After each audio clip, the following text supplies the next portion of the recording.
కానీ ఇవాళ దేశంలో మనం గర్వించే విషయాలు ఏమన్నా మొదలుపెట్టింది వాజ్పేయి గారు. నేషనల్ హైవేస్ ఇవాళ ఇలా ఉన్నాయంటే దాని ప్రారంభమైన.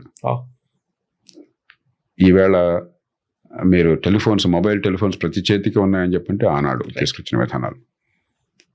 ఈనాడు గ్లోబల్ వార్మింగ్ దృష్టిలో పెట్టుకుని ఈ ఇథనాల్, ఆ ఇథనాల్ని కంపల్సరీగా మ్యాండేటరీగా పెట్రోల్లో కలపాలని చెప్పని ఆదేశం ఇచ్చి అమలు చేసింది ఆయన. అట్లాగా మీరు ఏది చేసినా కూడా చాలా కష్టమైన పరిస్థితుల్లో గొప్ప పనులు చేశాడు.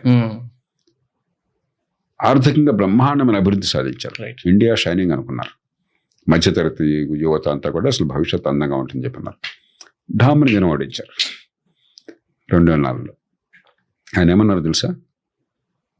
నా పార్టీ ఓడింది కానీ ప్రజాస్వామ్యం గెలిచింది, ప్రజలు గెలిచారు అన్నాడు.